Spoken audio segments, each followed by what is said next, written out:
महाराणी अहिल्यादेवी समाज प्रबोधन मंच महाराष्ट्र राज्य मुंबई आयोजित विद्यार्थी आघाडी आयोजित करिअर वाटा या व्याख्यानमालेमध्ये आपले विद्यार्थी आणि पालक या सर्वांचं आजच्या कार्यक्रमाचा प्रास्ताविक आणि प्रमुख पाहुण्यांची ओळख करण्यासाठी मी प्राध्यापक सविता दुधबाते मॅडम यांना विनंती करतो की त्यांनी आजचा प्राध्यापक आणि आजचे प्रास्ताविक आणखीन प्रमुख पाहुण्यांची ओळख करून द्यावी. प्राध्यापक सविता दुधबाते मॅडम. धन्यवाद सर. महाराणी अहिल्यादेवी समाज प्रबोधन मंच महाराष्ट्र राज्य मुंबई विद्यार्थी आघाडी आयोजित ऑनलाईन करिअर वाटा या कार्यक्रमामध्ये आजच्या कार्यक्रमाचे प्रमुख वक्ते, त्याचबरोबर आजच्या कार्यक्रमात उपस्थित असणारे आजच्या कार्यक्रमाचे अध्यक्ष डॉक्टर महादेव कोरी सर, त्याचबरोबर अहिल्यादेवी समाज प्रबोधन मंचाचे सर्व पदाधिकारी आणि सर्व उपस्थित अभ्यागतांचं मी मनस्वी सहर्ष स्वागत करते. धन्यवाद सर. आपण माझ्यावरती जे सुंदर असं कार्य करतात अशा मान्यवरांचा परिचय करून देण्याची संधी आपण मला दिली. आजच्या कार्यक्रमात उपस्थित असणारे आणि आजच्या कार्यक्रमाचे अध्यक्ष म्हणून लाभलेले डॉक्टर महादेव कोरी सर यांचा सर्वप्रथम मी परिचय आपणास करून देते. अध्यक्ष डॉक्टर महादेव कोरी सर, त्यांचं प्रॉपर मूळ जे गाव आहे तिकोंडी, तालुका जत, जिल्हा सांगली येथील ते रहिवासी आहेत. त्यांचा शैक्षणिक प्रवास त्यांनी जो केलेला आहे तर त्यांचं एज्युकेशन जे झालेलं आहे तर ते MA इंग्लिश आहे. शिवाजी विद्यापीठामधून त्यांनी पदव्युत्तर पदवी त्यांनी प्राप्त केलेली आहे. त्याचबरोबर subject communication YCMOU Yashwantrao Chavan Maharashtra मुक्त विद्यापीठा अंतर्गत संप्रेषणाचा कोर्सही त्यांचा म्हणजे संप्रेषण MA त्यांनी पूर्ण केलेला आहे. त्याचबरोबर problems in oral English communication faced by BCom part 1 students of Solapur university.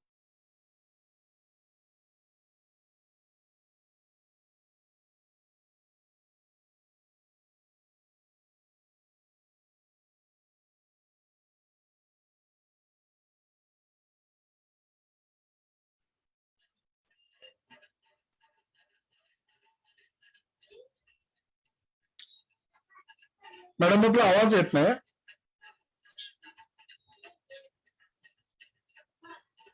Hello.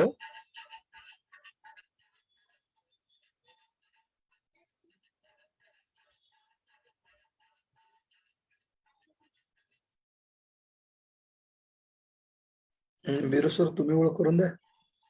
Okay.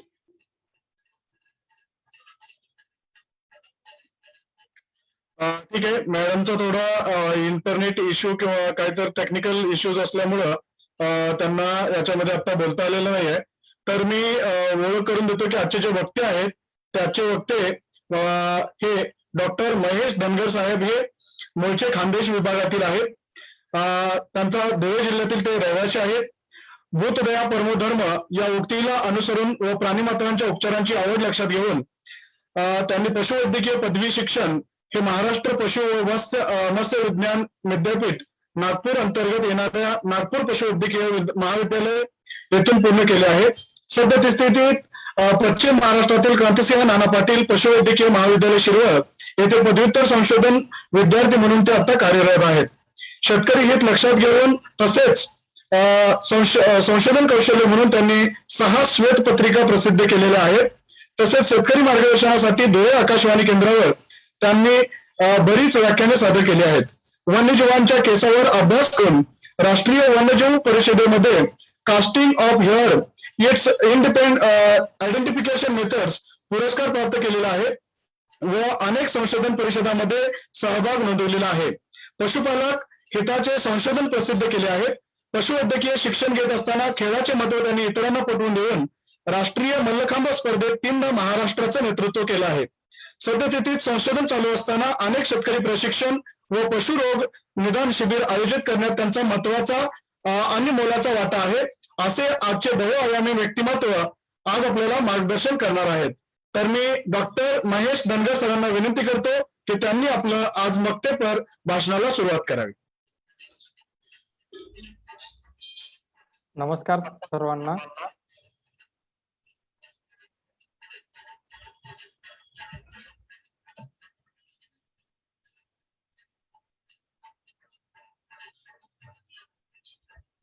Screen दिसते. दिसतंय दिसतंय. तर विद्यार्थी आघाडी आयोजित ऑनलाईन करिअर वाटा या व्याख्यानमालेत मला बोलण्याची संधी दिली त्याबद्दल आयोजकांचे मी धन्यवाद. आजचा विषय आहे पशुपालन युवकांसाठी आर्थिक यशाचा मार्ग. तर आपण बघतोय की सध्याच्या स्थितीत आर्थिक नुकसान हे खूप झालेलं आहे. कोरोना सारख्या स्थितीत झालंय. तर फक्त ह्या वेळेस दोनच फॅक्टऱ्या चालू आहेत, एक म्हणजे शेतकरी आणि दुसरा म्हणजे पशुपालक. तर पशुपालन का करतो आपण, याच्यात सगळ्यात महत्वाचं म्हणजे आपला जी भारत आहे यात 60% शेतकरी हे वर्ग आहे तो ग्रामीण शेतात ग्रामीण भागात राहणारा आहे. या ग्रामीण भागात राहणाऱ्या शेतकऱ्याकडे कमीत कमी निदान एक गाई, एक बकरी, एक कोंबडी, निदान एक बैलजोडी तरी आहे. तर तो पशुपालन करतो कशासाठी? उत्पन्न, रोजगार, अन्न मिळवण्यासाठी किंवा एक सांस्कृतिक आपल्याकडे असे काही आहेत की बैलाला किंवा गाईला आपल्या फोटोमध्ये म्हणजे परिवाराचा हिस्सा मानतात म्हणून सांस्कृतिक, खेळ करमणूक किंवा एखादा सहकारी किंवा रात्री शेतात जाताना किंवा सोबत आपण पाहिलं असेल धनगर लोक आहोत तर जाताना त्यांच्याबरोबर कुत्री बरीचशी असतात किंवा काही लोक शेणासाठी हे पशुपालन करतात. जर पशुपालन आपण बघितलं तर जागतिक क्रमांकावर भारत कुठे आहे? तर कॅटल पॉप्युलेशन मध्ये आपण पहिल्या नंबरवर आहे, दुसऱ्या नंबरवर आहोत. बफेलो पॉप्युलेशनला आपण पहिल्या नंबरवर, कमीत कमी 54% पॉप्युलेशन हे भारतात आहे. शीप म्हणजे आपण शेळी म्हणतो, मेंढी म्हणतो, हिच्या पॉप्युलेशनला आपण तिसऱ्या नंबरवर आहे.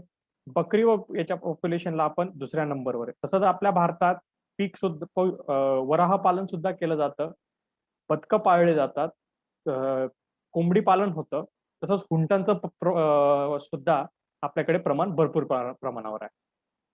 तर दरवर्षी उत्पादनात आपला रोल काय? तर प्रोडक्शन मध्ये मिल्क जे आपण उत्पादन करतो त्यात अग्रेसर म्हणजे आपण प्रथम क्रमांकावर. एक म्हणजे अंडी उगवणे किंवा अंडी याच्यावर सुद्धा आपण तिसऱ्या नंबरवर आहे. तसंच मीठ आपल्याकडचं किंवा आपण ऊल म्हणू आणि नंतर फिश प्रोडक्शनला सुद्धा आपण म्हणजे मासे उत्पादनाला सुद्धा दुसऱ्या नंबरवर आहोत. यांचा आर्थिक महत्व काय? तर टोटल कृषीच्या जेवढे उत्पन्न 100% उत्पन्न होतो त्यात पशुपालनाचा 35% वाटा आहे. भारताचा जेवढा जीडीपी आहे, जेवढा आर्थिक संकल्प आहे त्यात 4%ची भर हे पशुपालन करतो. ग्रामीण जीवनात जगण्यासाठी 70%. प्रत्येकाची एक कन्सेप्ट असते की घरी एक गाय असली पाहिजे, त्या गायीचं आपण दूध पिलं पाहिजे किंवा ती गाय दुधासाठी आपण एक गाय तरी आपण घरी पाळतो. तसंच रोजगार निर्मितीसाठी 8.5%, 8.8% हे रोजगार निर्मिती दरवर्षी पशुपालनात होते. तसंच उत्पादन येण्यासाठी किंवा उत्पादन जनरेशनसाठी किंवा उत्पादन देण्यासाठी 16 ते 24% पशुपालन आघाडीवर आहे. एकूण मूल्य पाहता 2019 प्रमाणे तर 90,000 कोटीच्या वर आपलं पशुपालन हे आर्थिक भर टाकतो. पशुधन क्षेत्रात वाढीला वाव काय? सगळ्यात महत्वाचं म्हणजे सतत उत्पन्न आणि आर्थिक वाढ होत चालली. झपाट्याने शहरीकरण होत चालले, त्यांना लागणाऱ्या गरजी वस्तू जसं मिल्क दूध म्हणा किंवा मांस म्हणा याची गरज वाढणारा मध्यमवर्ग उत्पन्न वर्ग आलाय. बदलती शैली म्हटली तर आपल्याकडे प्रोसेस जे प्रसाद आपण म्हणतो प्रोसेस मिल्क, टोन मिल्क पितो मी किंवा मी क्रीम मिल्क पितो, तर त्याची प्रोसेस आहेत. तर त्याच्यामुळे बदलती शैलीत जी लाईफस्टाईल बदलत चालली, आपण पाश्चात्य संस्कृतीला आपण घेतोय. तर त्या पाश्चात्य संस्कृतीत जे खाल्लं चाललंय तसं सेमी कुकड म्हणजे अर्ध झालेलं मांस सुद्धा खातोय. तर ती बदलती शैलीत पशुपालनाला सुद्धा वाव आहे. त्यामुळे पशुपालनाचे जे उत्पादन आहे किंवा जे पदार्थ आहेत ते खाण्यातही वाव आहे. कामाच्या क्षेत्रात महिलांचे वाढते प्रमाण. आता पशुपालनात जर आपण ग्रामीण भागात पाहिलं तर आपल्या ग्रामीण भागात कमीत कमी 40 ते 50% फक्त पशुपालन ह्या महिला करत असतात.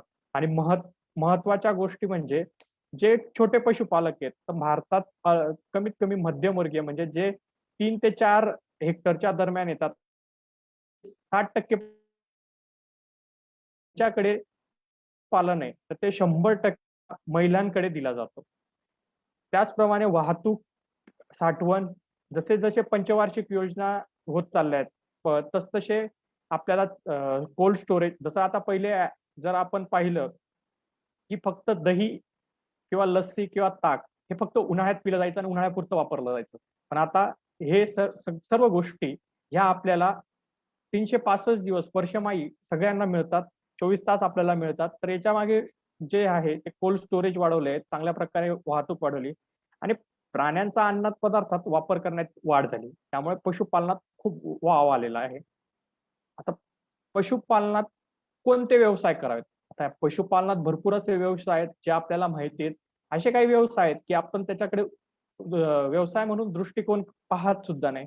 यात मी आज तुम्हाला असे व्यवसाय सांगणार आहे की जे कमी पैशात, कमी भांडवलीत, कमी जागेत आणि ज्यातून तुम्हाला उत्पादन हे येत्या काही दिवसात किंवा कमीत कमी त्या दुसऱ्या दिवसापासून किंवा येणाऱ्या 4-5 दिवसापासून तुम्हाला कसं उत्पादन येईल याकडे आपण बघूया.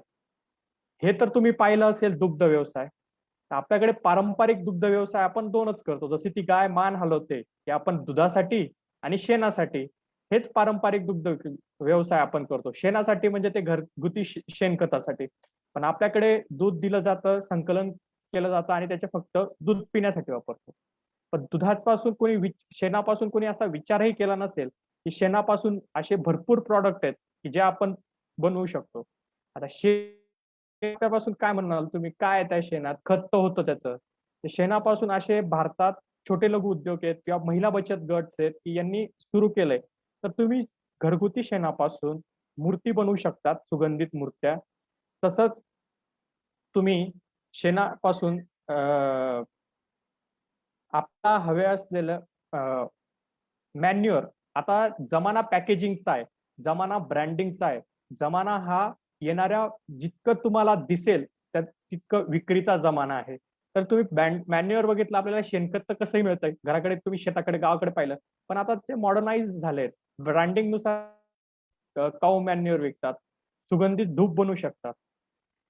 आपण एक स्टोरी वाचली असेल की एक म्हातारा होता, तो जाताना कायम बाहेर असं काहीतरी फेकत चालला होता. तो काय फेकत होता? तर सीड्स असतात ज्या शेणात मिसळून सीड बॉल तयार केले जातात छोटे छोटे. त्याच्याने पावसाळा पडल्यावर त्याच्यातनं झाडं होतात, त्यांना वनराई वाढते.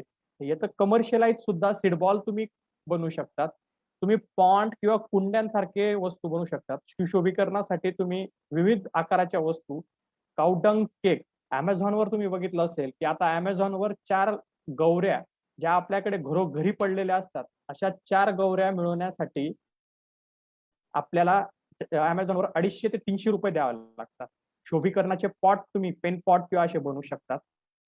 नंतर तुम्ही काही वाट्या अशा बनवू शकतात. त्याचप्रमाणे अजून तुम्ही काय करू शकतात, ज्याच्याने तुम्हाला प्रॉफिट होईल, चेन ब्रेक करू शकतो. आपल्याकडे जे दूध येतं, उत्पादन करतो, आपण करतोय, समोरच्याला देऊन टाकतोय किंवा तो पुढे जातोय, त्याच्यातनं तो ₹4 काढतोय. मला मान्य आहे की सध्या दुधाला भाव नाही. तर ते दुधाला भाव का नाहीयेत? तर आपल्याकडच्या दुधाची जी क्वालिटी आहे, जी जागतिक लेव्हलला आपलं दूध जात नाही, त्यामुळे दुधाचा भाव नाही. मग अशा वेळी आपण काय केलं पाहिजे? तर ते दूध देताना आपण पाश्चराइज केलं पाहिजे, स्वतःचे आपले प्रॉडक्ट बनवले पाहिजे. तर दुधाचे असे अनेक प्रॉडक्ट आहेत की जे आपण घरच्या घरी बनवू शकतो. त्यानंतर आपल्याकडे एक जो हिंदू धर्मात सगळ्यात महत्व आहे ते म्हणजे गोमूत्राला महत्व दिलेलं आहे. हे गोमूत्र आपल्याला किती महत्वाचं आहे? आता गोमूत्रापासून आपण विचार करू शकतो का काय काय प्रॉडक्ट? तर गोमूत्रापासून क्रीम्स बनवू शकतात, गोमूत्रापासून सोप बनवू शकतात, गोमूत्रापासून अर्क बनवू शकतो, गोमूत्रापासून फिनाईल बनवू शकतो, गोमूत्रापासून तुम्ही धूप अगरबत्तीचे प्रकार बनवू शकतात, गोमूत्रापासून हेअर ऑइल बनवू शकतो, गोमूत्रापासून आयुर्वेदिक फ्लेवर अर्क किंवा फ्लेवर ज्यूसही बनवू शकतो. इतका कोणी विचार केला नसेल तर इतके प्रॉडक्ट आपण गोमूत्रापासून बनवू शकतो. आणि हेही रिझनेबल रेटमध्ये, म्हणजे मी हे बनवताना जेव्हा सर्च केलं तर ₹250 कमीत कमी 300 ml गोमूत्र मिळत होतं. असंही आहे. तुम्हाला घरगुती मिल्कचे प्रॉडक्ट माहिती आहेत, आपल्याकडे दही, दूध, तूप आपण बनवतो. पण हे तूप आपण जर संघटित होऊन युवकांनी किंवा छोट्या क्षेत्रावर, छोट्या प्रमाणावर जर तुम्ही बनवलं, प्रॉडक्ट्स बनवलेत आणि त्यांची लोकल ब्रँडिंग केली, तर तुम्ही चांगल्या तरावर आर्थिक कमी बजेटमध्ये आर्थिक परिस्थितीत तुम्ही पशुपालनाद्वारे आणि पशुपालन करता करता बाय प्रॉडक्ट स्वतःचे प्रॉडक्ट बनवून तुम्ही विक्री करू शकता. नंतरचा मुद्दा आहे शेळीपालन.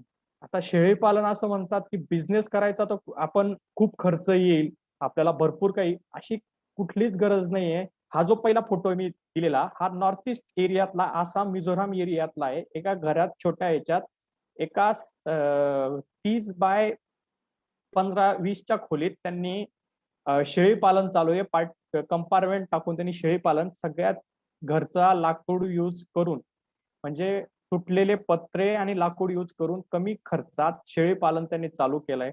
जर तुमच्याकडे तेवढाही पैसा नसेल किंवा तेवढंही तुम्हाला उत्पादन म्हणजे तेवढाही इन्व्हेस्ट नाही करता येत असेल, तर तुम्ही मुक्त संचारपणे शेळी पालन करू शकता. आता ह्या शेळी पालनासाठी तुम्हाला बाहेरून नेट फिनिशिंग देऊन एका झाडाखाली तुम्ही शेळी पालन चालू करू शकता. ह्या शेळी पालनापासून आपल्याला काय काय मिळतं, तर याच्यात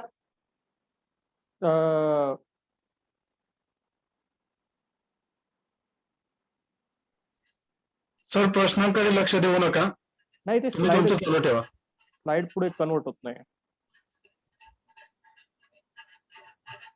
क्लिक करा त्याच्यावरती, होईल.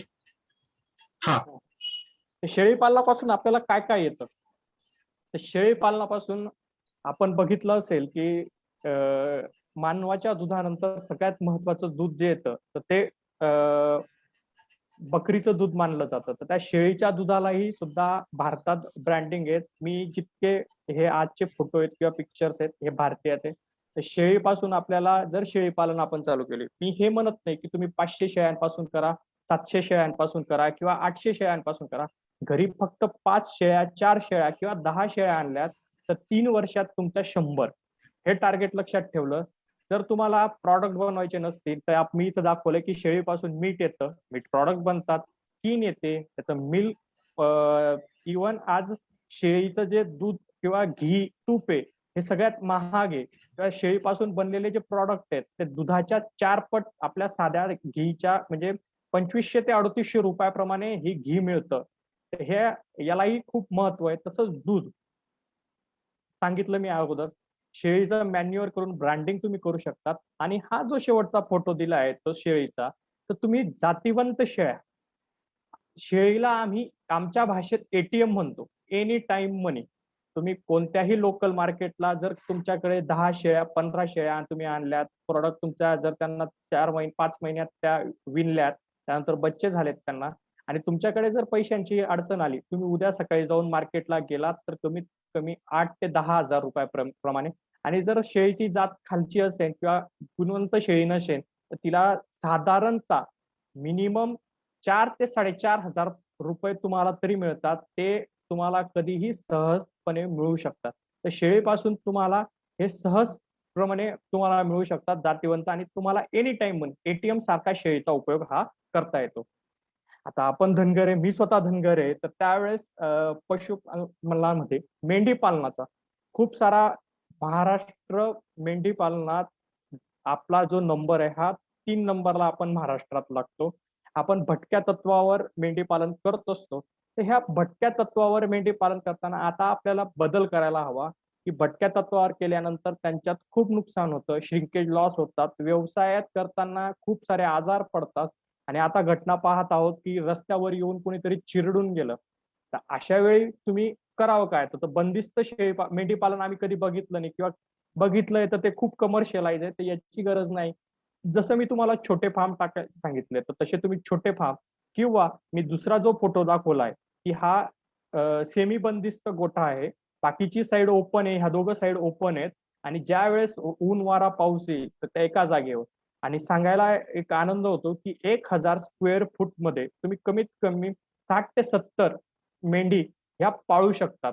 त्यामुळे तुम्हाला फायदा एवढा होईल की त्यांचं जे उत्पादन आहे कमर्शियलाइज उत्पादन, व्यावसायिक दृष्ट्या उत्पादन आहे. नुसतं आलाय वंश परंपरागत आपल्याला वारसा तर आपण तो चालवावा असं नाही, तर तो आपण या दृष्टीने पाहू शकतो की त्यामुळे आपल्याला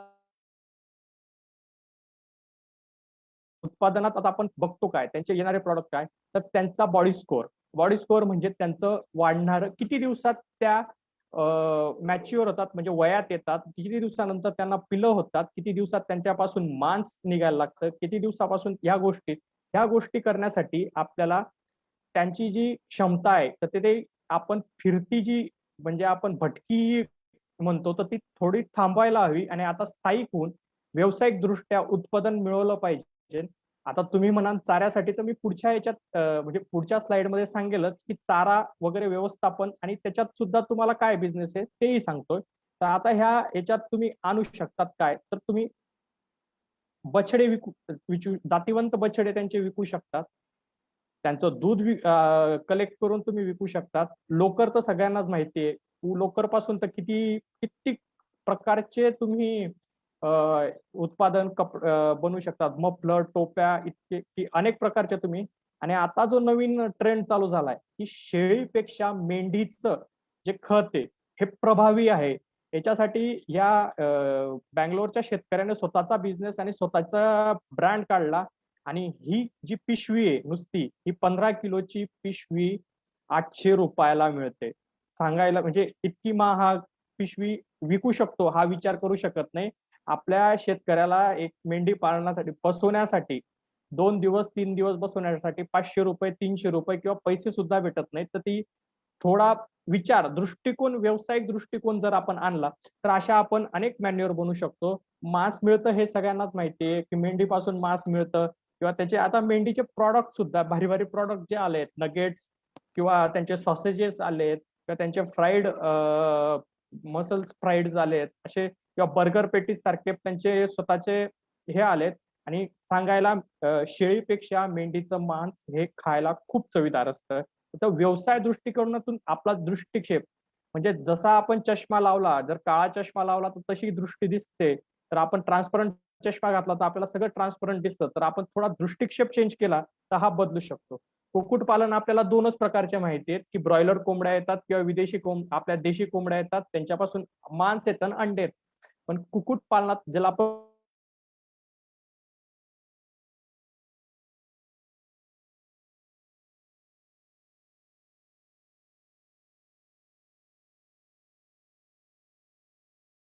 मग तुम्ही म्हणाल हे इलिगल आहे, पण ह्या आपण भारतात जॅपनीज क्वेल म्हणून जे आहेत त्या जॅपनीज बटेर, हे पावनीज बटेरची एक पेअर म्हणजे 2 पक्षी पुण्या किंवा मुंबई सारख्या सिटी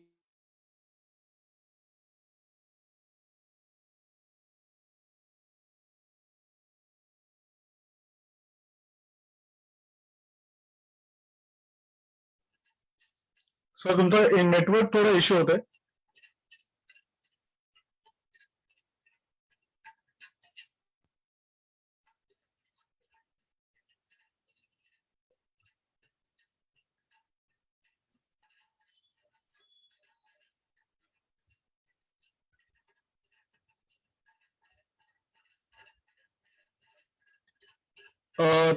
तांत्रिक अडचणीमुळे डॉक्टर साहेब थोडा लेफ्ट झालेले आहेत. तर विदिन मिनिट मध्ये ते जॉईन होतील. आणखीन परत कार्यक्रम आहे तसाच चालू राहील.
फक्त 2च मिनिटं डॉक्टर साहेब जॉईन होत आहेत.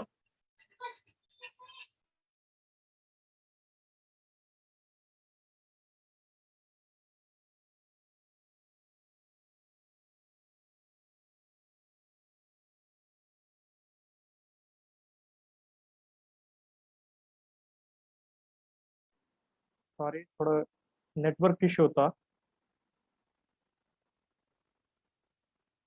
मला कोर्स बनवतात का? हो हो इश्यू होता. मला कोर्स बनवतात का? Yes sir. दिसते स्क्रीन? हो तर आपण जॅपनीज क्वेल बद्दल, तर यांची जी पेअर आहे आणि सगळ्यात सांगायचं म्हणजे यांना पोल्ट्री सारखं आपल्याला 45 दिवस किंवा जास्त वागवावं लागत नाही. यांना 30 दिवसात या मॅच्युअर होतात आणि खाण्यालायक होतात. आणि सांगायचं की यांचा जो फ्लॉक किंवा यांचा जो पक्ष्यांचा आहे तो सगळ्यात डिमांडिंग आहे, मान्यता भरपूर आहे, कमी दिवसात कमी जागेत. आता तुम्ही बघू शकता त्या फोटोमध्ये की त्याने घरच्या घरी केजेस आणि तेही बाजूला आपले बांबूचे हे लावून किंवा वुडन हे तयार करून पत्र्याचं कमी खर्चात, आणि तेवढाही पैसा नसेल तर ओपन याच्यात तुम्ही, आणि सांगायचं म्हणजे ह्या आजारी पडत नाहीत किंवा यांना जास्त प्रकारचं व्हॅक्सिनही कोणत्या करायचं लागावं लागत नाही. आणि जे रेझिस्टन्स पॉवर आहे, डिसीज रेझिस्टन्स खूप जास्त आहे. म्हणजे मरतुकी जी होते ती पक्षात एक कोणता रोग आला तर पूर्णच्या पूर्ण फ्लॉक, आपला जेवढा पक्ष्यांचा फ्लॉक आहे तो पूर्ण जातो. तर याच्यात तेवढं होत नाही. कमी खर्चात कमी याच्यात व्यवसाय करण्यासाठी पूरक असा हा, आणि अनुभव नसेल तर कमी खर्चात तुमचा लॉसही याच्यात होत नाही. तसंच इमू पालन आणि टर्की पालन.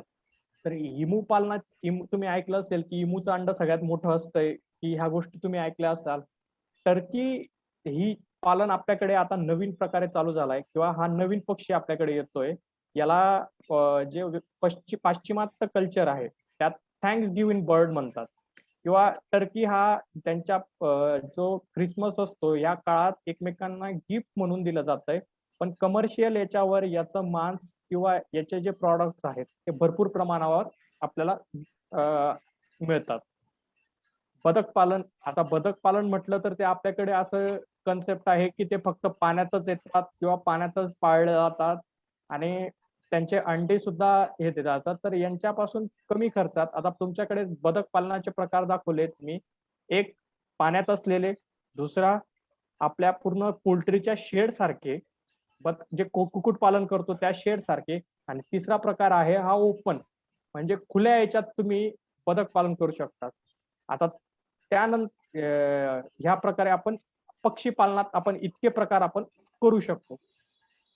त्यानंतर जर बघितलं तर वराह म्हटलं किंवा आपल्याकडे डुक्कर आपण सामान्य भाषेत म्हणतो, की यांच्याकडे पाहिलं तर आपल्याकडे अशी घीन किंवा तिस्करता म्हणून आपण तिस्कार म्हणतो की तो येतो. पण वराह पालनासारखा प्रॉफिटेबल, कमी खर्चात आणि कमी याच्यात. आता वराह पालनात तुम्ही 2 फोटो पाहतात. त्या पहिला फोटो हा कमर्शियलाइज आणि दुसरा फोटो हा शेतकऱ्याच्या मागच्या दारात किंवा बॅकयार्ड याच्यात तो होऊ शकतो. तर तो वराह पालन हा आहे. ह्या वराह पालनाचे फायदे कसे, तर सगळ्यात जास्त पोल्ट्रीला आपण पक्ष्यांना, कोंबडीला 2 किलो फीड खाऊ घातलं तर ती कुठं 1 किलो मांसाळ होते. यांचं उलट आहे, यांचं 700 ते 800, 1 किलो मागे कमीत कमी हे 700 ते 8 वाढतात. जितका आपण खायला देतो त्यानंतर यांचं जे खर्च आहे आपल्याला व्यावसायिक दृष्ट्या लागणारा खर्च, तर आपले हाऊस होल्ड ओल्ड किंवा घरातनं निघणारे जे अन्न पदार्थ किंवा हॉटेलमधनं निघणारे वेस्टेज यांच्यावर सुद्धा, आणि आपण जो आपल्याकडचा देशी वराह पाहतो किंवा डुक्कर म्हणतो आपण त्याला, तर तो न करता कमर्शियलाइज काही ब्रीड्स आहेत, व्हाईट यॉर्कशायर किंवा यॉर्कशायर सारख्या, तर यांच्यासारख्या ब्रीड आपल्या तापमानाला सुद्धा राहतात आणि यांचंही जे पॉप्युलेशन किंवा डिमांड आहे खाण्यासाठी खूप सारी आहे. त्यानंतर एकात्मिक शेती किंवा त्याला आपण म्हणतो इंटिग्रेशनल फार्मिंग. सध्या आपण असं बघतोय की दुधाचं उत्पादन, आपल्याकडे गायी आहेत, दुधाचं उत्पादन रेट नाही तर परवडत नाहीये, किंवा एखादी मरतूक आली तर आपले सगळे बर्ड मरून चाललेत, किंवा स्वाईन फ्लू सारखा आला तर आपल्याकडचे वराह सुद्धा यांची डेथ होते. तर मग अशा वेळी आपण काय करावं, तर मग अशा वेळी इंटिग्रेशनल फार्मिंग, ज्यात तुम्ही गायी सुद्धा पाळतायत, त्यांचं मिल्क सुद्धा काढतायत, त्याचबरोबर फिशरी सुद्धा करतायत, तुमच्या घरी व्हेजिटेबल सुद्धा येत आहेत आणि पोल्ट्री सुद्धा तुमच्या घरी किंवा कोंबडी सुद्धा येते. याचा एक अर्थ म्हणजे जे तुमच्या फार्मला येतंय तेच वापरून, त्याच गोष्टी वापरून बाकीच्या प्राण्यांना जगवणं. जसं आता मी दाखवलंय की पुढच्या याच्यात आपण पाहिलं की कुक्कुटपालन प्लस आपण भाजीपाला शेती करू शकतो. कुक्कुटपालन प्लस मासे किंवा भाजीपाला शेती करू शकतो. कुक्कुटपालन किंवा अंड्यासाठी बदकं आणि भाजीपाला शेती करू शकतोय, किंवा कुक्कुटपालन, अंडी किंवा मत्स्यपालन, भाजीपाला शेती किंवा दूध उत्पादन, भाजीपाला शेती प्लस चारा पिकवणं करू शकतो. दूध उत्पादन, मासे पालन, चारा पालन, शेळी, भाजी, कुरण, किंवा हा जो बाजूचा मी फोटो दाखवला आहे किंवा या स्लाइडवरचा जो प्रेझेंटेशन फोटो आहे, तर हे वर पोल्ट्री शेड किंवा ह्या ठिकाणी तुम्ही वराह शेड बनवू शकतो. यांचा जो निचरा म्हणजे जो वेस्टेज निघतो, ज्यांचं फिकल मॅटर आपण शेण म्हणतो, हे खाली पडून ह्या शेणापासून ह्या पाण्यात जे मासे आहेत, या माशांचे आपण 3 प्रकार टाकतो. एक जे वरच्या पाण्यात खाणारे, दुसरं म्हणजे खालच्या मधल्या पाण्यात आणि खाली तरंगून म्हणजे बॉटमला जाऊन खाणारे. तर या याच्यात आपल्याला यांचं पोल्ट्री वेस्ट किंवा त्यांचे अर्ध जे खाल्लेलं शेण असतंय हे टाकून हे मासे जगतात. आणि साईडला आपण जर यांच्यावर बदकं सोडली तर ते बायोलॉजिकली हेल्प करतात की खालच्या माशांना जर त्यांच्यावर लेअर तयार होऊ देत नाहीत किंवा शेवाळ तयार होऊ देत नाहीत.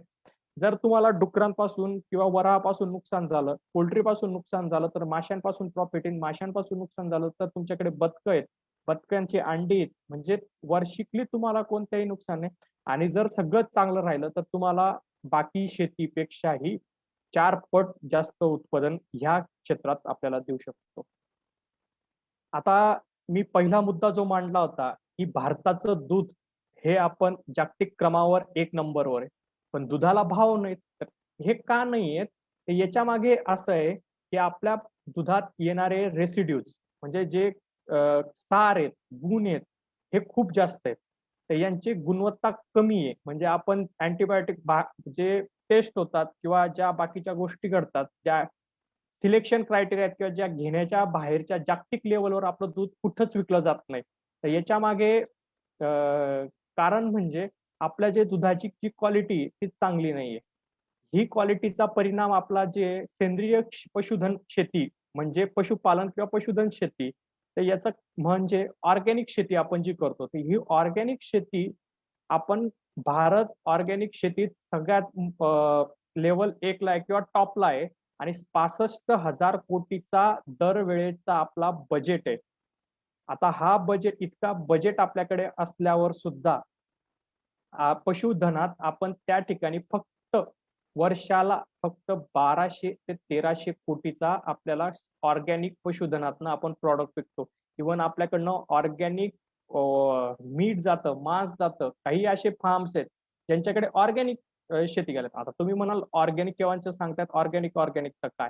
ऑर्गॅनिक शेती म्हणजे आपल्याकडे पिकणारं किंवा त्या पशुधनाला आपण खाऊ घालणारा चाऱ्यापासून त्याला कोणत्याही केमिकलचा किंवा कोणत्याही पेस्टिसाइडचा गंध नसलेला किंवा त्याचा वापर नसलेला असे पेस्टिसाइड यूज न केलेले त्यांच्यापासून ते चारा आपण गाईला खाऊ घातला किंवा जर आपली गाई आजारी पडली तर होमिओपॅथिक आणि आयुर्वेदिक याच्यावर ट्रीटमेंट, कोणतंही केमोथेरपी किंवा कोणतीही यूज केलेलं गेलं नाही, असे वापरून जे तयार होतात ते दूध आणि ते मांस, अंडी आणि प्रॉडक्ट. सांगायचं म्हटलं तर ऑर्गॅनिकचा ब्राझीलला भारतातनं जे 1200 कोटी येतात, तर त्यातले जे 300 कोटी आहेत ते हे ब्राझीलकडून आपल्याला येतात. आपली ऑर्गॅनिक घी सगळ्यात डिमांडिंग आहे. आपल्याला आपल्या भारतात असलेल्या सगळ्या आयुर्वेदिक आणि होमिओपॅथिक यूज करून आपल्या जनावरांपासून मधल्या काळात तुम्ही हे ऐकलं असेल की A1 आणि A2 मिल्क बेस्ट कोणतं आहे, तर सगळे म्हणायचे की A2 मिल्क इज बेस्ट. तर भारतीय A2 मिल्क बेस्ट आहेत कारण त्याच्यात ओमेगा 3 फॅटी ऍसिड जास्त आहेत. पण सांगण्याचा अर्थ एक आहे की जर तुम्हाला दृष्टिक्षेप बदलला तर तुमच्या येतात.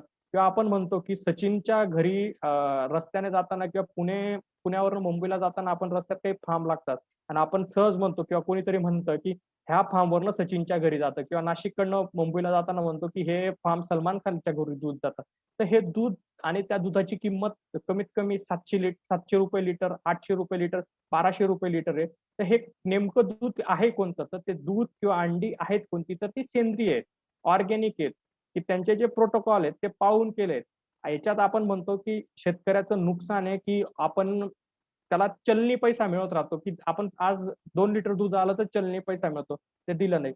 जर पैसा मिळवायचा असेल किंवा व्यवसाय, तर दृष्टिक्षेप आपला ह्या व्यवसायाकडे बदलला पाहिजे आणि ऑर्गॅनिककडे आपण उतरलं पाहिजे. ऑर्गॅनिकचं भारतात मार्केट खूप आहे, पण असलेली किंवा विदेशात सुद्धा परदेशात आपलं खूप मार्केट आहे, की आपण हा व्यवसाय म्हणून पाहू शकतो. आता आपण पाहिलं, की आपण हे सगळे पारंपरिक व्यवसाय आजपर्यंत किंवा आपण बघितलेले व्यवसाय. आता जर तुम्हाला नाही पशुपालन, की शेती नको बुवा, शेण आहे, जनावरं आहेत, त्यांचा वास आहे, गंध आहे किंवा त्यात मला पडायचं नाही. पण मी पशुपालनाबद्दल रिलेटेड बिझनेस करायची मला इच्छा आहे. तर मग काय करावं? तर उपकरणं आणि साधन सामग्री. तर तुम्ही उपकरणासाठी स्वतःचे ब्रँड किंवा स्वतःच्या साधन सामग्री तयार केल्यात. जसं बाउल हे वॉटरवर दिसतंय. आता गाईला तिच्या याच्यात जर जे रोग आहेत, मी सांगितलं होतं, की रोग हे पाण्यापासूनही पसरत असतात. तर हे पाण्यापासून पसरू नयेत, तर असे छोटे वॉटरर म्हणजे पाणी पिण्यासाठी छोटं कुंड, हे अशा प्रकारचे आता मॉडर्नाइज फार्मला येत आहेत. तर असे वॉटरर तुम्ही पॉट किंवा असे भांडे किंवा हे तुम्ही मशिनरी ह्या 4 खालच्या तुम्ही मशिनरी प्रत्येक मिल्क कलेक्शन संकलन कक्षाला म्हणजे पाहिलं असतील, मिल्क कलेक्शन युनिट्सला पाहिलं असेल गावोगाव, खेडी-खेडी, की हे फॅट आणि एस-एन-एफ काढणारे मशीन आणि हा वजन काटा आहे. तर हे असं करतो. आता शेअरिंग जी ऊल येते किंवा लोकर येते, तर तिच्यासाठी आपण ब्लेड यूज करतो, जुने ब्लेड. त्याच्याने हात येतात, त्याला परत धार लावतो. तर त्याच्यासाठी मॉडर्नाइज मशिनरी, तर ते तुम्ही विकू शकता किंवा तुम्ही लोकांना मदत करू शकतात, की मी तुला एक प्लांट सेट करून देऊ शकतो. म्हणजे तुम्ही पशुपालनात सोबत साइड बिझनेस म्हणून तोही करू शकतो.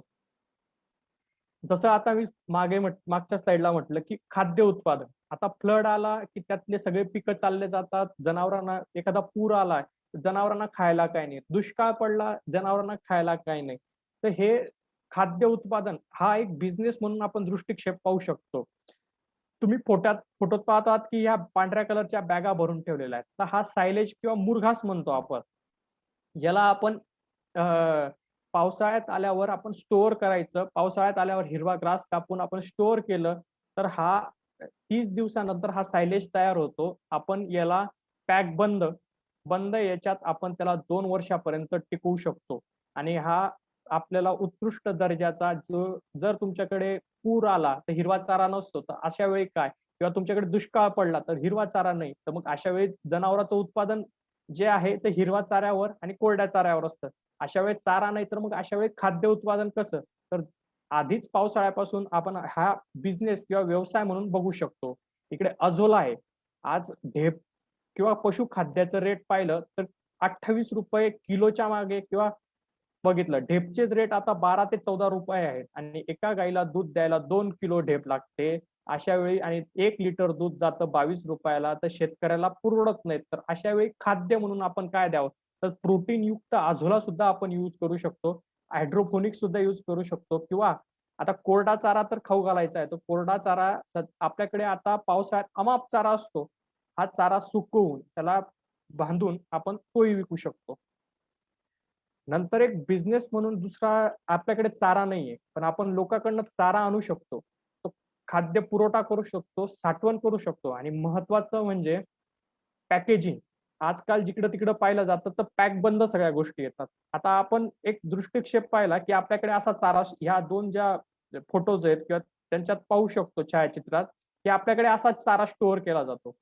तर ह्या चाऱ्यात आपण बघितलं, की अर्धा चारा हा पाण्याने, वाऱ्याने आणि उन्हाने खराब होतो.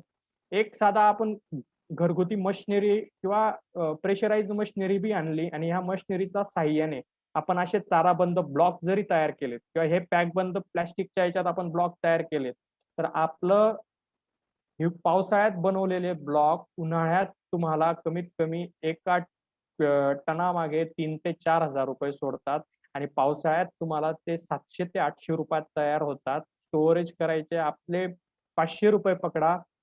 दुप्पट 1500 ते 1600 रुपये हा नुसता नफा आपल्याला चाऱ्यापासून. दृष्टिक्षेप आपला जर पॅकेजिंगकडे आपण उतरलो तर. आता एक आपल्याकडे साधारणतः पुरवठा साखळी आहे, की पशुपालन उत्पादन करतो. जर दूध बघितलं, आपण दूध पशुपालक करतो. ते दूध संघाकडे देतो, खाजगीकडे देतो, खाजगी कोणाकडे तरी देतो किंवा शहरात विकतो किंवा खाजगी व्यापाऱ्याकडे विकतो. मग ते हॉटेल मालकाला जातात शहरी.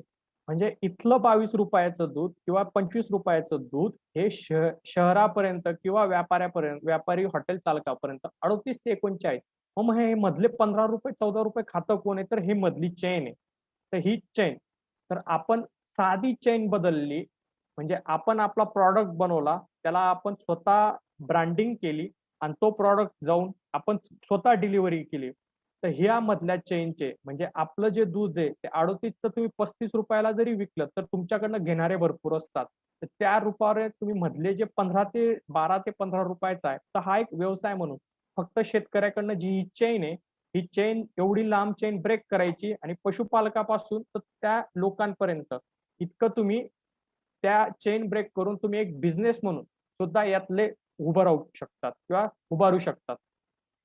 आता मधल्या काळात आपण बघितलं की कोरोना सारख्या काळात की शेतकऱ्यांना पशुपालन करण्याची इच्छा असते, पण मार्गदर्शन करणारा कोणी नसतो किंवा एखादा फार्मर सक्सेसफुल होतो, तो प्रशिक्षण द्यायची त्याची खूप इच्छा असते किंवा त्याचं मार्गदर्शन असतात. आता आपण एक YouTube सारखं चॅनल बघतोय. आता मधल्या काळात मी वाचलेला म्हणजे काल परवाच मी सर्च करत असताना की भारतात प्रत्येकाकडे एक स्मार्टफोन आहे. म्हणजे भारतात नेसेसरी जी गोष्टीपेक्षा असलेली स्मार्टफोन हा प्रत्येकाच्या म्हणजे मोबाईल हा प्रत्येकाच्या घरात पोहोचला आहे. आज भारतात 32 कोटी लोकांकडे संडास किंवा गरजू वस्तू नाहीत, पण त्यांच्याकडे स्मार्टफोन आहे. तर इतकं परिस्थिती असल्यावर मग फोनचा उपयोग तर त्याच्यात आपण प्रशिक्षण जसे आता छोटे-छोटे व्हिडिओ YouTubeला अपलोड करतात. आता आपण करियर वाट म्हणून चालू केले. तर आपला सुद्धा ई ई सोर्स चालू आहे, की ऑनलाईन आपण Facebookवर करतोय. तर तसे फार्मरला प्रशिक्षण आपण जागेवर देऊ शकत नाही, तर स्मार्टफोन प्रत्येकाकडे. याचे फायदे डिजिटल प्लॅटफॉर्मचे अत्याधुनिक व्यासपीठ फायदे असे आहेत, की तुम्ही सहज वेळ बचत याच्यातनं तुम्हाला आर्थिक फायदा होऊ शकतो. मुभा आहे, भाषेचा अडथळा येत नाही, व्हिडिओ आणि बाकीच्या तुम्ही हे करू शकतात. आता तुम्हाला काही ॲप्स आहेत, ज्याच्यावर तुम्हाला पैसे मिळतात. तुम्हाला पशुधनात नाहीच करायचे तर डायरेक्ट नाही तर तुम्ही इनडायरेक्ट एंट्री पशुधनात करू शकतात, की डेअरी मॅनेजमेंट, किसान सुविधा, पशुजन्य ॲप किंवा असे भरपूर ॲप आहेत, की जे तुम्ही स्वतः डेव्हलप करून शेतकऱ्यांपर्यंत पोहोचू शकतात आणि त्यातनं आर्थिकदृष्ट्या आपण पैसा किंवा व्यवसाय दृष्टिकोन पाहू शकतो. तसंच ॲनिमल वेब पोर्टल हे जर तुमचा पाळीव प्राणी किंवा तुमचे ॲनिमल आहेत, तर त्यांच्यासाठी माहितीसाठी किंवा त्यांचे डिवर्मिंग शेड्यूल किंवा त्यांचं व्हॅक्सिनेशन शेड्यूल हे शेतकऱ्यापर्यंत पोहोचवण्यासाठी डिजिटलायझेशन तर यातनं सुद्धा तुम्ही एक स्वतःची वेब पोर्टल किंवा एखाद्या कंपनीला तुम्ही वेब पोर्टल बनवून सक्सेसफुली तुमचा बिझनेस स्टार्ट करू शकता. त्यानंतर सगळ्यात महत्त्वाचं म्हणजे ICT. शेतकऱ्यांना आता काही शेतकऱ्यांकडे मी शेतीचं बघू की पशुपालन करू? तर अशा वेळी शेतकऱ्याला घर बसल्या मी जी इकडची गाय दाखवली की तिला वायफाय कनेक्टेड आहे. तर ते गायचाच तसाच वायफाय आहे की तुम्ही एका क्लिकवर मोबाईलच्या तर अशा नेटवर्किंगची या क्षेत्रात तुम्ही व्यवसाय म्हणून बघू शकता की हे नेटवर्किंग डेव्हलप करायचे की तुम्ही सॅटेलाइट थ्रू कनेक्ट किंवा कॉम्प्युटर थ्रू आणि connected with animals direct GPS location through याच्याने इतकं कॅल्क्युलेट होते की तो ॲनिमल आहे कुठं, खातो किती, किती त्याचा वेस्टेज पडतोय, इव्हन त्याचा मिल्क वीड पासून तुम्हाला एका क्लिकवर सगळ्या ॲनिमलची माहिती तुम्ही असे ॲप्स किंवा तुम्ही असे माहिती प्रसारण तंत्रज्ञान तुम्ही या क्षेत्रासाठी डेव्हलप करू शकता.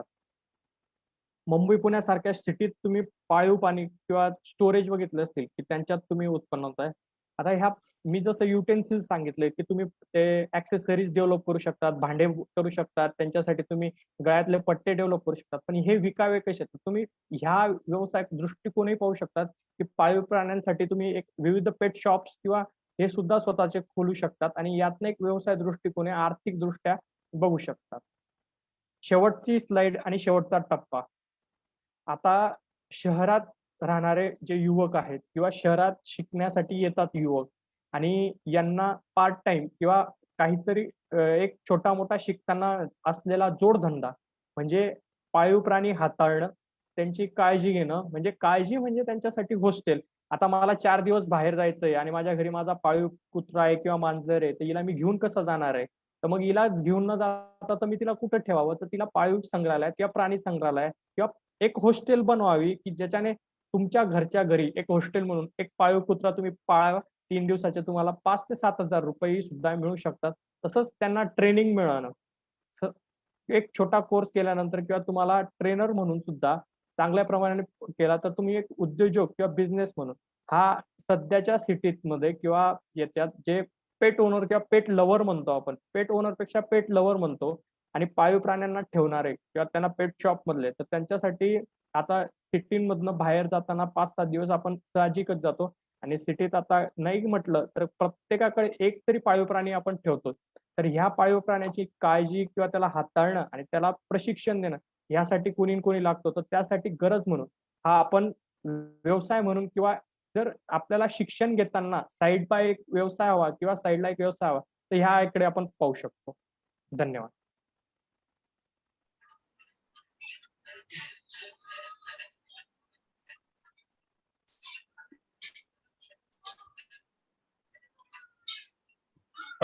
खूप खूप आभारी आहे सर. आपण खूप काही गोष्टींवरती प्रकाशझोत टाकला. आणखीन आपल्यातील जे विद्यार्थी बांधव आहेत आणि पालक, आणखीन त्याचबरोबर आपले जे काही पशुपालक आहेत ते कोणत्याही वर्गातून येत असतील तर त्यांच्यासाठी आपण एक युजफुल सर्वात महत्वाच्या अशा माहितींवरती आपण प्रकाशझोत टाकलात आणि त्याचबरोबर त्याच्यातून अर्थार्जन कसं होतं या गोष्टींवरती आपण खूप सखोल असं मार्गदर्शन केलं. याच्यानंतर मी विनंती करतोय की आजच्या कार्यक्रमाचे माननीय अध्यक्ष प्रोफेसर डॉक्टर महादेव कोरी सर यांना की त्यांनी आपलं अध्यक्षपद भाषणाला सुरुवात करावी.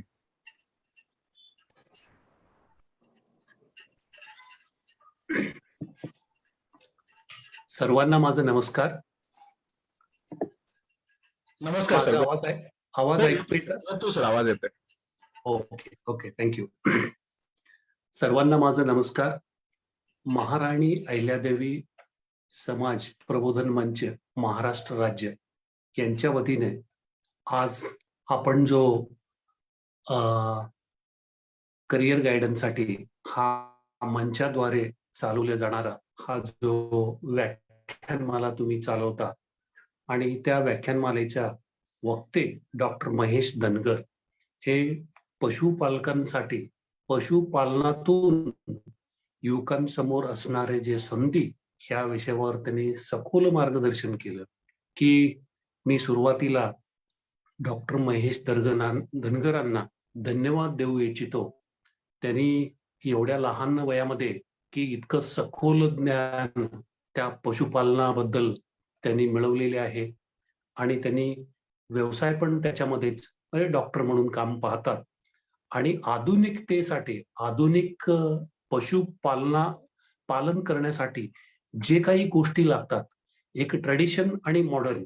पूर्वी आज कसे आपण पशुपालन करायचो आणि आज हे आधुनिक जगामध्ये ह्या ICT मध्ये आपण ह्या पॅन्डेमिक मध्ये कशा पद्धतीने पशुपालन घेऊन पुढे जायचंय हे सखोल मार्गदर्शन केलंय की त्यांनी सुरुवातीला पशुपालनाचे आपण गाई म्हशीपासून शेळ्या मेंढ्यांपासून आणि पक्षी ह्या 3 पद्धतीचे त्यांनी विभागणी करून स्लाइडद्वारे सखोल मार्गदर्शन तर केलं पण त्याच्यामध्ये प्रत्येकाने आपण इंट्रोस्पेक्टिव्ह जे म्हणतो आपण आत्मावलोकन करणं भाग पाडलं त्याने की त्यांनी ब्रँडिंग कसं करणं ते शेणखताचे ब्रँडिंग कसं करायचे आणि शेणापासून वेगवेगळ्या सौंदर्य आपण कुंडी म्हणू की धूपबत्ती म्हणू की राखी म्हणू हे अशा गोष्टी कसं करणं म्हणजे ऍक्च्युअली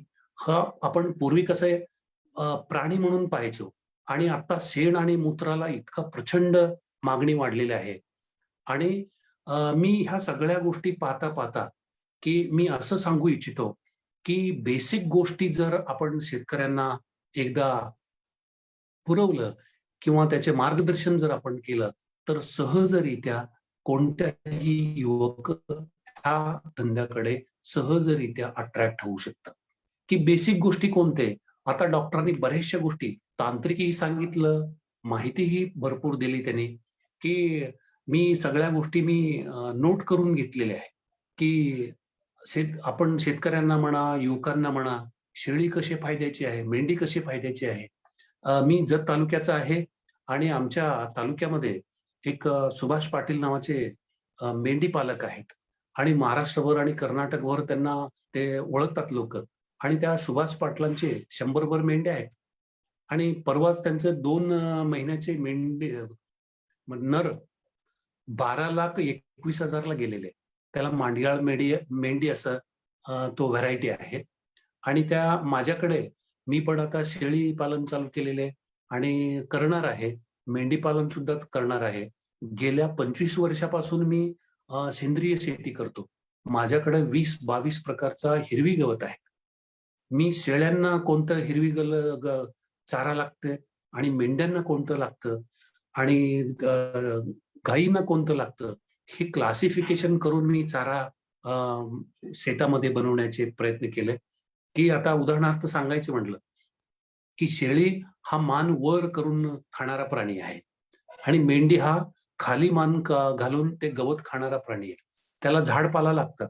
झाडपाला आपण कोणतं लावायचे की सुबाबूळ असेल म्हणजे तुती असेल आणि शेवगा असेल की हादगा असेल की कडुनिंब असेल, पिंपळ असेल, असे भरपूर प्रकारचे झाडं आपण शेतामध्ये लावले पाहिजे.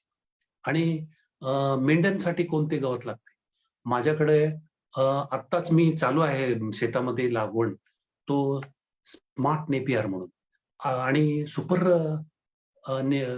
स्मार्ट नेपियर म्हणून एक आहे आणि प्यारा आहे, रोड्स आहे, जयवंत आहे, यशवंत आहे, गिनिया आहे. हे अप्रतिम गवत. हे गवत जर आपण पाहिलात तर कोणीतरी प्रेम करायला पाहिजे. असं हिरवी हिरवी इतकं हिरवी आणि पालेदार. आणि हे जर आपण सगळ्या प्राण्यांना दिलं, शेळी पालनामध्ये, मेंढी पालनामध्ये आणि एकंदरीत पशुपालनामध्ये, हे पक्षी पालनही असू दे, ह्याच्यामध्ये तर आपण बेसिक काही गोष्टीकडे लक्ष दिलं. बेसिक म्हणजे काय? Clean and hygiene, food and water आणि मेडिकेशनचा जर भाग जर आपण बघितला तर 100% शेळी पालनामध्ये यशस्वी होतो आपण. पशुपालनामध्ये आज आपल्याला चांगलं दूध प्यायला मिळत नाही आणि आपण कितीतरी पैसे देतो. आता त्यांनी उदाहरण सांगितलं, कितीतरी फार्म्स असे आहेत 500 रुपयापासून 1200 रुपयापर्यंत त्या सगळ्या फिल्म हिरोंना वगैरे हे सगळं चांगलं दूध जातं. आणि मलाही माहिती आहे काही फार्म मधून मी असं ऐकत होतो की 200 आणि 150 रुपयाला हा लिटर दूध आहे, 1200 रुपये लिटर दूध, 10,000 रुपये तूप आहे हे ऐकलं होतं. माझ्याकडे खिल्लार गायी आहेत, त्यातलं त्यात कपिला गायी आहेत, काळी गाई. आणि ह्या सांगली जिल्ह्यामध्येच बरेचसे असे काही गोपालक आहेत की 10,000 रुपयाला 1-1 किलो तूप विकतात, त्या काळ्या गायीचे वगैरे, कपिला गायीचे. आणि मला सांगण्याचा हेतू आहे, एकदा आपण ह्या सगळ्या बेसिक गोष्टीकडे लक्ष, मेन चारा आहे बघा, चारा, मुबलक चारा आणि बेसिक ज्ञान जर आपण त्या युवकांना जर उपलब्ध करून दिलात, बेसिक कोण ह्या धंद्यामध्ये पडतात, कोण ह्या व्यवसायामध्ये येऊ इच्छितात, त्यांना एक तर बेसिक ज्ञान द्यायला पाहिजे. आणि बेसिक ज्ञान आणि त्याच्यामध्ये कन्सिस्टन्सी. आता 6 महिने वर्षामध्ये सुरुवातीला जर आपल्याला हा व्यवसाय थोडासा अवघड जरी वाटला तर टिकून राहायला पाहिजे.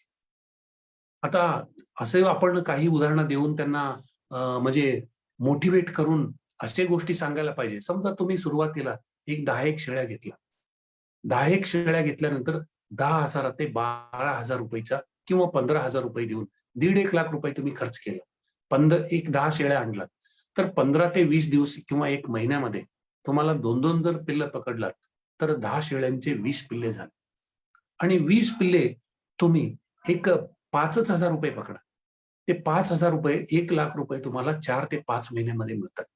म्हणजे इतका तुम्हाला ह्या व्यवसायामध्ये पैसा मिळवून देणारा कमर्शियलाइज्ड कोणत्याही हा पृथ्वी तलावरती हा धंदा नाही. आणि हे धंदा म्हणजे हे कशा मल्टिप्लाय होत जातात. तुम्हाला लेंडी मिळतं, खत मिळतं आणि त्या खताचा जर तुम्ही हा डॉक्टरांनी सांगितल्याप्रमाणे आपण आधुनिकतेने ICTचा वापर करून की वेगवेगळ्या तंत्रज्ञानाचे, आता गुगल हेच गुरु आहे, युट्यूबमध्ये बरेचशी माहिती आहे. हे सहज पाहत जरी गेलं माणूस वेडा होतो, इतका प्रचंड ज्ञान आहे.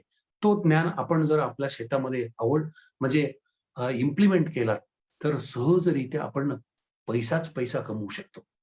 म्हणजे हे सगळ्या बेसिक ज्ञान आणि जर एक तर चारा आपण व्यवस्थित उपलब्ध की काही शेळी पालकांचं मी इथं नमूद करू इच्छितो की आपल्यालाही माहिती असेल करमाळ्यामध्ये एक नामदेव साबळे नावाचा एक शेळी पालक आहे. त्या शेळी पालकांच्या शेतामध्ये मी 4-5 वेळा जाऊन आलोय. त्यांच्यामध्ये तुतीचं लागवड आणि सुबाबूळचं लागवड असं एकराने तुम्हाला दिसेल. आणि तो नुसतं ते कात्री घेऊन जातो, वरच्या शेंड्या कापून आणतो आणि हा शेळ्यांना देतो. आणि तो असं सांगतो की शेळी हा झाडपाला खाणारी प्राणी आहे आणि झाडपालाच आपण द्यायला पाहिजे. Food is medicine. म्हणजे आपण इतका आणि तुम्हाला आश्चर्य वाटेल की त्यांनी गेल्या वेळी गेलेले असताना मला सांगितलं की साहेब आम्हाला ह्या शेळीपासून सुरुवातीला जन्मतानाच 8 किलोचा हा आपल्याला हे मिळाला. काय मिळाला? पिल्ल मिळालं. Just imagine your self. म्हणजे जन्मतानाचा 8 किलोचा हा पिल्लू मिळतो आणि पुढे त्याचा 6 महिन्यानं काय होईल, वर्षानं काय होईल. आणि त्यांचे सुना असेल, त्यांचं मुलं असेल, प्रत्येकांना कमीत कमी 1.5 ते 2 लाख रुपये महिन्याला पडते म्हणून त्यांनी असं चर्चेत सांगतात. म्हणजे अशा ज्या गोष्टी असतात आपण प्रत्येक युवकांसमोर जर मोटिवेशन करून योग्य बेसिक ज्ञान एकदा माणूस पडल्यानंतर तिथून माघारी येता कामा नये अशा पद्धतीचे आपण बेसिक ट्रेनिंग हे चारा असेल, वॅक्सिनेशन असेल, डिवॉर्मिंग असेल, हेल्थ अँड डिसीजेस असेल, प्रेग्नन्सी असेल, किड मॅनेजमेंट असेल, शेड प्लॅनिंग असेल, प्रोजेक्ट फायनान्शियल असेल, बँक लोन असेल, फीड अँड फॉडर असेल. डॉक्टरांनी डिटेल्स मध्ये सांगितलं की मी पण पुष्कळ गोष्टी सांगू इच्छितो आणि पुष्कळ गोष्टी ह्याच्यामध्ये आहेत. पण मला किती वेळ बोलायला देतात अध्यक्षांचे परवानगीने मी इथं थांबू का अजून काही बोलू? नाही सर बोलायचं सर, बोला बोला. हा, म्हणजे मी बिरू कोळेकर साहेबांना मी असं सांगू इच्छितो, माझं फोन नंबर घ्या, डॉक्टरांचाही फोन नंबर आपलं व्हॉट्सअप ग्रुपमध्ये द्या की मी तर असं सांगेन की मी ह्या पशुपालनाबद्दल असे गोष्टी सांगू इच्छितो की ग्रीन फॉडर म्हणजे हिरवं चारा, उभे असणारे पाल्यासारखे गवत असणारे ह्या सगळ्यांचे मी एक 15 ते 20 वेगवेगळ्या चांगल्या असे लिस्ट भरपूर आहेत. किमान 5 ते 10 व्हरायटीज. आता मी एकदा माझ्या शेतात बसलेले असताना की मी असा विचार केला की केमिकल फार्मिंग मध्ये किती नुकसान आहे आणि केमिकल फार्मिंग मध्ये आपला पैसा किती जातो आणि लागवडीचा खर्च किती येतो, बियाण्यामध्ये खर्च येतो. आमच्या वडिलांना मी नोकरीचे पैसे देऊन नेहून तिथे द्यायचे आणि वडील परत महिना झाला की परत माझ्याकडे पैशाची अपेक्षा करायचे आणि तिथून यायचं तर काहीच नाही. आणि अशा झाल्यानंतर आपण शेती विकायचं पाळी येईल असं एकदा आम्ही सहज बसून विचार केला आणि मी सेंद्रियकडे वळलो. आणि सेंद्रियकडे वळल्यानंतर नंतरही असं झालं, मी इकडे पुढे आलेले असताना त्या गड्यांना वगैरे सांगून ते युरिया डीएपी वगैरे आणून ते आमचे वडील वापरायचे. नंतर मी पूर्णपणे सेंद्रिय शेतीकडे वळलो आणि गायींवरती भर देऊ लागलो आणि ह्या चाऱ्या पिकाचा अभ्यास केला. सगळं जिथं जिथं मला चारा दिसतं आणि ते माझं शेतात आणून लावायचे. तुमच्या माहितीसाठी सांगतो, RODES, ROADS नाहीये, RODES, रोड्स. पुनावाला स्टड कोण आपण हडपसरला जाताना उजव्या बाजूला पुण्याला जाताना हडपसरमध्ये पुनावाला स्टंड फार्म्स म्हणून आहे. ते घोड्यांचे फार्म आहे. त्या घोड्यांचं मी असंच बोलत असताना चर्चेमध्ये मी 5 वर्ष पुण्यामध्ये नोकरी केली. 4 विद्यापीठात मी रयत शिक्षण संस्थेत काम केलेले. आता मी सोलापूरमध्ये. असंच बोलत असताना एका शेतकऱ्यांनी मला सांगितलं की तुम्ही इंग्लिशचे प्राध्यापक आहे म्हणता आणि शेतीचं तर असं ज्ञान आहे, कशावरून? माझं इंटरेस्ट आहे म्हटलं. आणि इंटरेस्ट आहे म्हटल्यानंतर त्यांनी मला त्यांच्या शेतात बोलवले. शेतात बोलल्यानंतर मी 8 किलोमीटर मी गेलो त्यांच्या शेतात शोधत. आणि गेल्यानंतर तुमच्या माहितीसाठी सांगतो बिरू कोळेकर साहेब की त्यांच्या शेतामध्ये असं सबंध 11 एकरचा प्लॉट होता. काय? रोड्स गवताचा. त्यावेळी 2000 साली त्यांनी मला सांगितलं, साहेब मी हे गवत 1100 रुपये टनाना हा बायबॅक गॅरंटीवरून हा सगळा घोड्याला जातो. आणि मी फार म्हणजे अजूनही मी शेतात गेल्यानंतर ए टू झी कामं करतो. शेण काढण्यापासून गुरं राखण्यापासून ए टू झी कामं करतो. बैलाचं नांगर हाणतो, सगळं काम करतो. आणि मला लक्षात आलं, हे जर गवत माझ्या शेतात नेऊन मी त्याला डेव्हलप केल्यानंतर आमचं प्राणींचं काय? आणि ते सगळं कटिंग्स मी आता त्यांनी ते पेटंटचं गवत होता, तरी पण त्याने मला सांगितलं, साहेब तुम्हाला मी काढी देतो. पेटंटचं गवत असताना. आणि तो रोड्स माझ्या शेतात आहे. पॅरा माझ्या शेतात आहे. आणि यशवंत आणि जयवंत माझ्या शेतात आहे. आणि DHN 6 माझ्या शेतात आहे. आता मी सुपर नेपियरचा लागवड करतोय. हा सुपर नेपियर तमिळनाडू विद्यापीठाने ऊस, मका आणि बाजरी ह्या तिन्हीच्या क्रॉस ब्रीडिंग करून हा डेव्हलप केलेला आहे. की मी ह्या सगळ्या सांगण्याचा हेतू काय? एकदा आपण चाऱ्याचा नियोजन केला, कोणाला काय लागतं? मी ह्या पाठीमागचं पार्श्वभूमी सांगतो तुम्हाला, की आपण सकाळी जो नाश्ता करतो, दुपारी जे जेवतो, संध्याकाळी जे जेवतो, वेगळंच जेवतो. प्राण्यांचं काय हो? त्यांचं कोण विचार करतं का? तुम्ही सकाळी एक चारा वेगळा द्या, दुपारी एक चारा वेगळा द्या आणि संध्याकाळी एक चारा वेगळा द्या. चाऱ्यांमध्ये 3 विभागणी करतो मी. हिरवा चारा, वाळलेला चारा आणि तुमचे जे पेंड असेल, आपण सप्लिमेंट म्हणतो, खुराक जे आपण म्हणतो, हे खुराकाचा मी लिस्ट वेगळंच देतो तुम्हाला. म्हणजे वाळलेल्या चारांचं तुम्हाला वेगळंच लिस्ट देतो आणि हिरव्या चारांचं तुम्हाला वेगळंच लिस्ट देतो.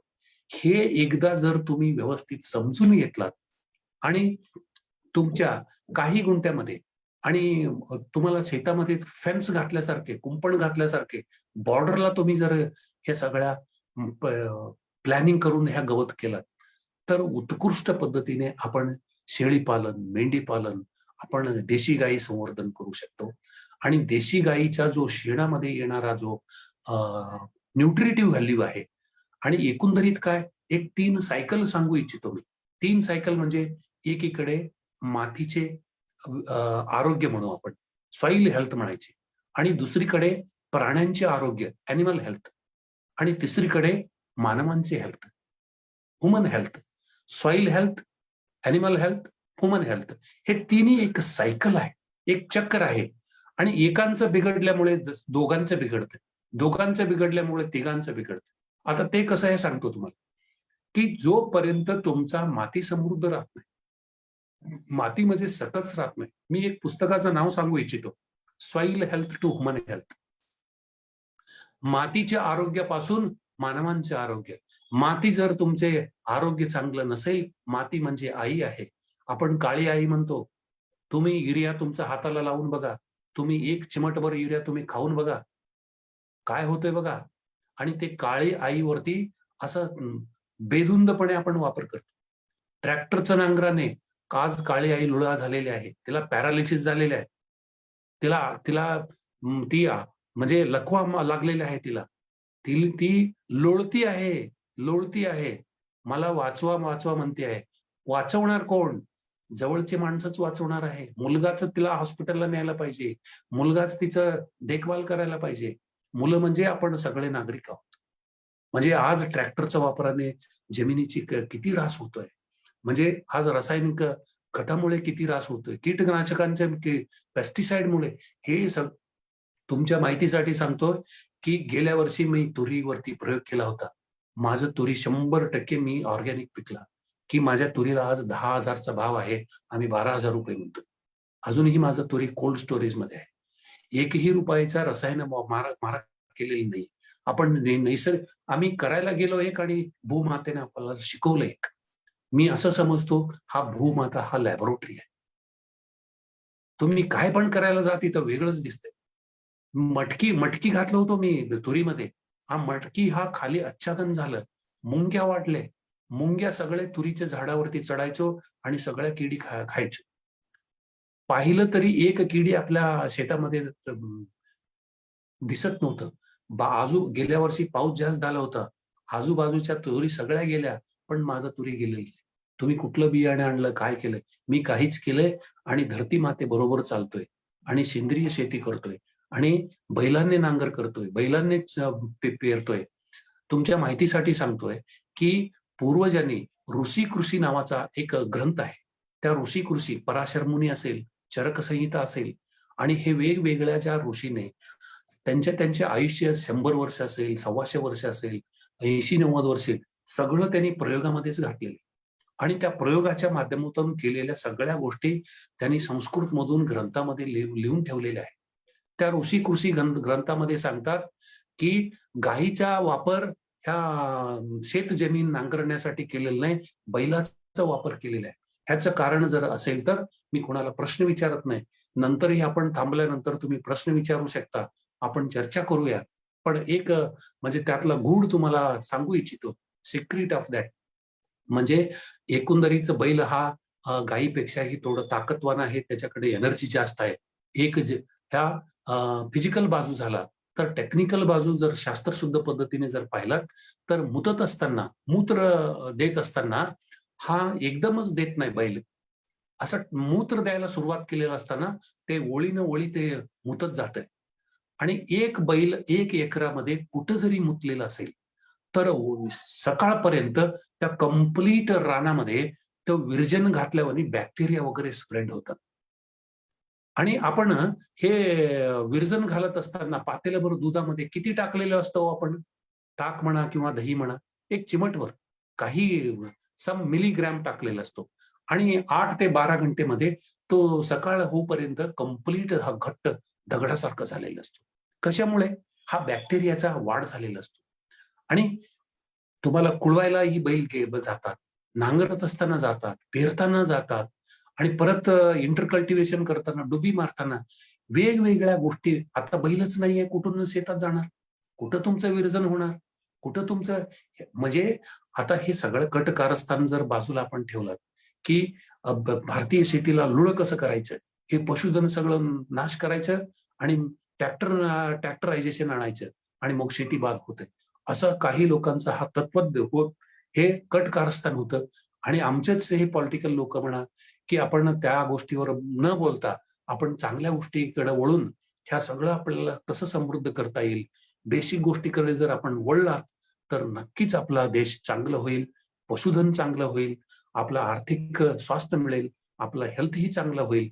जोपर्यंत आपण काळी आईला समृद्ध करायचं जर असेल, आपल्या दारासमोर गायी पाहिजे, आपल्या दारासमोर शेळ्या मेंढ्या पाहिजे आणि आपला त्यातून जर आपण सेंद्रिय अन्न खाल्लात आणि सेंद्रिय दूध पिलात, त्या दोन्हीकडे पाहण्याचे दृष्टिकोन आपण बदलतं. एक 3 गोष्टी त्रिसूत्री सांगतो, आपल्याकडे नॉलेज पाहिजे, आपल्याकडे स्किल पाहिजे आणि तिसरी गोष्ट ॲटिट्यूड पाहिजे. ज्ञान असेल तरच कौशल्य, कौशल्य असेल, दोन्ही मिळून आपला वृत्ती जर बदललेली नसेल, ह्या कौशल्य आणि ज्ञानाचा काही फायदा होत नाही, आपला व्यवसाय सक्सेस होत नाही. म्हणजे मला अध्यक्ष म्हणून बोलण्यासारखे खूप आहे, बोलण्यासारखं खूप आहे. मला ह्या मंचाचे आणि ह्या महेश धनगर डॉक्टरांचे ह्या आपण लेक्चरचे ह्या अनुषंगाने मला अध्यक्षस्थान भूषवण्याची संधी लाभून दिलं. मी सगळ्या पदाधिकाऱ्यांचे आणि ह्या मंचाचे आणि अहिल्यादेवी होळकर ह्या महाराष्ट्र राज्य प्रबोधन मंचाचे मी अजून एकदा सगळ्यांना धन्यवाद देतो. महेश धनगर साहेबांचे फोन नंबर आम्हाला द्या, माझा नंबर त्यांना देऊ दे आणि मी तर असं तासन तास बोलत जाईन. त्या ह्या सगळ्या गोष्टीमधलं एक जरी मला तुम्ही साहेब तुम्ही सर तुम्ही एक वाळले चारावर बोला म्हटलं तर मी वाळले चारांचं तुम्हाला लिस्ट देईन. माझ्याकडे 4-5 प्रकारचं ज्वारीचं कडबा आहे आणि ज्वारीचे कडबा, बाजरीचे कडबा आणि त्या भुसकाटावरती मी तासन तास बोलेन. कारण ह्या पशुला काय घातल्यानंतर मी काय विचार केला माहितीये का, की आपण एक उदाहरण देतो आणि थांबतो. पंजाब आणि हरियाणामध्ये हरियाणाच्या आणि पंजाबाचेच कुस्तीपटू आपल्या देशामध्ये 1 नंबरचे आहेत. का? आणि मी पण कुस्ती खेळायचो सुरुवातीला आणि समाजाला मी थोडं फार बारकाईने अभ्यास करायचे एक सवय आहे मला. आणि ते बारकाईचे अभ्यास करत असताना महाराष्ट्रातल्या सगळ्या नावाजलेले कुस्तीपटूंचे, भारतातले कुस्तीपटूंचे सगळे नाव मला माहिती आहे. पण कुस्तीपटू कसा होतो की पंजाबचं एक उदाहरण देतो आणि मी थांबतो की पंजाबमध्ये असं एक प्रथा आहे की पंजाब आणि हरियाणामध्ये एक असं खेडं आहे, तिथं फक्त लोकसंख्या 1,500 आहे आणि त्या 1,500 लोकसंख्येच्या वस्तीतला ऑलिम्पिक्स मध्ये खेळणारा, भारतीय लेवलवर खेळणारा असं 150-200 कुस्तीपटू आहेत, खेळाडू आहेत. ह्याचे अभ्यास केलं लोकांनी, संशोधन केलं, की त्यांनी काय करतात माहितीये, की बाईला घरामध्ये ते सून असेल किंवा लेकी असेल किंवा कोणी असेल, तिला जर राहिलेलं आहे, ती गरोदर झालेली आहे, असं जर सगळ्या लोकांना कळलं, पहिल्याच दिवसापासून तिला खुराक चालू करतात. बाईला खुराक चालू करतात आणि 9 महिने तिला पोसतात. बदामाचं दूध पिते ते, जोडगव्हाचं खीर खाते, तूप खाते आणि पंजाब हरियाणा जर तुम्ही बघितला तिथं असं घागरभर तूप असते. सगळ्या गोष्टीमध्ये तूप असते घरामध्ये.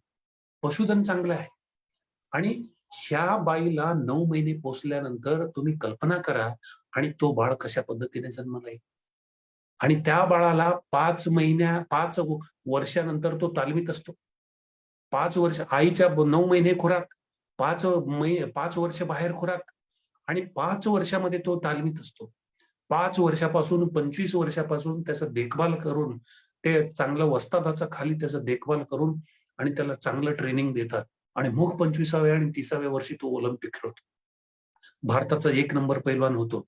म्हणजे ह्या सगळ्या पार्श्वभूमीच्या बॅकग्राऊंडाचा जर आपण बेसिक अभ्यास केला, एकीकडून आपण ज्ञान मिळवत राहायचं, एकीकडून आपण कौशल्य, आता डॉक्टर साहेबांनी सांगितलं, आयसीटी असेल, वायफाय असेल, की जीपीएस लोकेशन, वेगवेगळ्या कॉन्सेप्ट, आता ऍप्स असेल, ह्या सगळ्या माध्यमातून तरुणांना जर आपण प्रबोधन करण्याची जर आपण ठरवलं आणि निश्चित आपला तरुण यशस्वी होईल आणि ह्यातून अयशस्वी नावाचा चीजच नाही.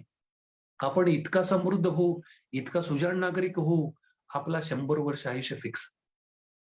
अशा पद्धतीने मी हे सांगून म्हणजे मला बोलण्याची संधी दिली आणि सकाळीच मला डॉक्टर दत्ता डांगेंचा फोन आला होता.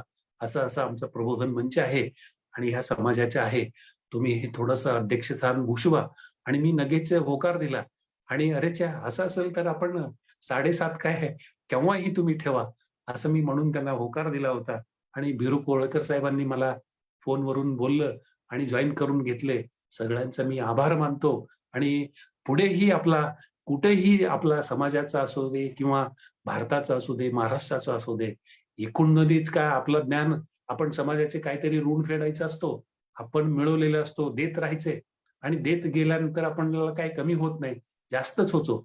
आज माझा हा महेश धनगर साहेबांचा ओळख होतोय, भिरू कोळकर साहेबांचा ओळख होतोय, की असंच पेटवत जायचं आपण दिवा आणि प्रकाश देऊच आपण सगळे म्हणजे समाजाला देत राहिल्यामुळे समाज चांगल्या पद्धतीने सुखाने नांदेल, असं मी आशा व्यक्त करतो. आणि परत एकदा मी मला हे बोलण्याची संधी दिली आणि अध्यक्षस्थान भूषवण्याचे काय म्हणू आपण अपॉर्च्युनिटी मिळून दिले, की मी थांबतो. सगळ्यांना धन्यवाद आणि नमस्कार. खूप खूप आभारी आहे सर. खूप काही गोष्टींवरती तुम्ही आम्हाला सखोल असं मार्गदर्शन केलं आणि आज अध्यक्ष म्हणून लाभलात. ठीक आहे. याच्यानंतर मी विनंती करतो की महाराणी अहिल्यादेवी समाज प्रबोधन मंच सोलापूर जिल्हा अध्यक्ष तुकाराम खांडेकर साहेब यांना की त्यांनी आजच्या या कार्यक्रमाच्या आभार प्रदर्शनाला सुरुवात करावी. तुकाराम खांडेकर साहेब.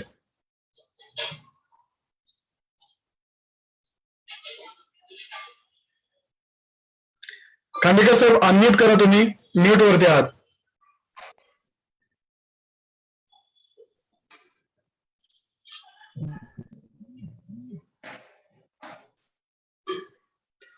हॅलो.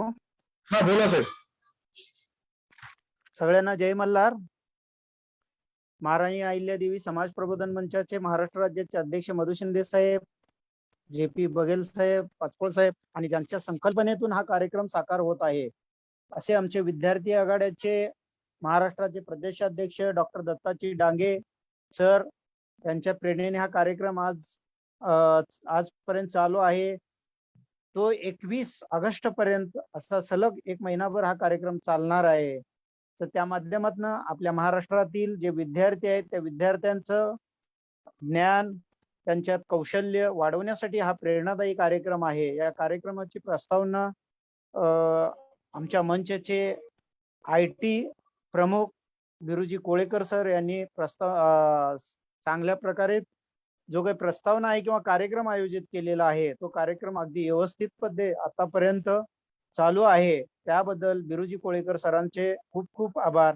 आणि या कार्यक्रमात वक्ते आणि अध्यक्ष यांची जी ओळख करण्याचा कार्यक्रम आहे ते सोलापूरच्या त्या पंढरपूरच्या प्राध्यापक सविता दुधभाते मॅडम यांनी करून दिली, त्याबद्दल त्यांचेही आभार. आणि या कार्यक्रमामध्ये आपल्याला जे वक्ते लाभले होते डॉक्टर महेश धनगर सर, की त्यांनी अतिशय चांगल्या पद्धतीनं आपण काय केलं पाहिजे किंवा युवकासमोर काय ठेवलं पाहिजे, युवकांनी गोपालन किंवा शेळीपालन, मेंढीपालन, पक्षीपालन किंवा मत्स्यपालन कशा पद्धतीनं केलं पाहिजे, त्याच्याबरोबर एकमेकाची सांगड कशी घातली पाहिजे आणि त्या सांगडमधून आपला कसं काय उत्पादन वाढेल किंवा आपलं करिअर कसं करता येईल.